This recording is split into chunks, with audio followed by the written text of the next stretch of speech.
বান্দার হক বান্দার উপর জুলুম করা। কেমনে?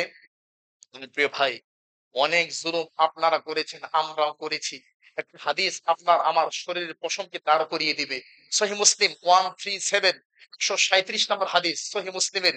নবী সাল্লাল্লাহু আলাইহি ওয়াসাল্লাম বলছেন, মান ইয়াকতাতা হাক্কাম রিম মুসলিমিন বিয়ামিনি, তোমাদের মধ্যে যারা তোমার ভাইয়ের কোন হক তোমার নিজের হাত দিয়ে নষ্ট করেছো, তোমার ভাইয়ের ইজ্জত সম্মান হক, কোন গাছের ফল ফ্রুট তোমার ভাইয়ের কাছ থেকে টান দিয়ে নিয়েছো, ইচ্ছা করে জুলুম করেছো, আউজাবাল্লাহু আলাইহি আন-নার, আল্লাহ তোমার জন্য জাহান্নামের আগুনকে ওয়াজিব করে দিবেন। ওয়া হাররামা আলাইহি আল জান্নাহ, এবং জাহান্নামকে আল্লাহ তোমার জন্য হারাম করে দিবেন। মানে কোরআন কারীম পারা নম্বর 6 পৃষ্ঠা নম্বর 19 লাইন নম্বর 9 সূরা নম্বর 5 সূরা মায়েদা আয়াত নম্বর 72, শিরিক করলে জাহান্নাম হারাম হয়। শিরিক করলে জাহান্নাম হারাম হয়।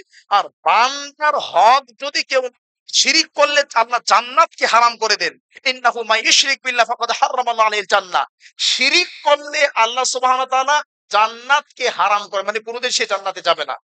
আর বান্দার হক যদি কেউ নষ্ট করে, তাহলেও আল্লাহ তাআলা তার জন্য জাহান্নামকে হারাম করেন। মানে শিরিক করলে যেমন জাহান্নাম জান্নাত হারাম, ঠিক তদরূপভাবে বান্দার হক যদি কেউ নষ্ট করে, আমি আপনি যদি আমার ভাইয়ের হক নষ্ট করি, তাহলে আমাদের জন্য আল্লাহ জান্নাতকে হারাম করে দিবেন, মানে জাহান্নামে যেতেই হবে, নাউজুবিল্লাহ মিন যালিক। তখন সাহাবী বলল, আল্লাহ নবী, ওয়াইন কানা কাদিবাম মিন আরাক, যদি পাবলা গাছের ডাল হয়, একটা বাগানে, একটা বাগান অথবা কোনো বন জঙ্গলে একটা গাছের ডাল, যদি ডালটা আমি ছিঁড়ে নিয়ে আসি, এই ডাল যে ছিঁড়লাম, গাছের ডাল পাতা, এই জন্য কি আমাকে জাহান্নামে দেওয়া হবে? আল্লাহ নবী বলছে, ওয়াইন কানা কাদিবাম মিন আরাক, জি, তা গাছের ডালও যদি তুমি ছিঁড়ো, অন্যায় করো, এই জন্য আল্লাহ তোমাকে জাহান্নামে দিবে।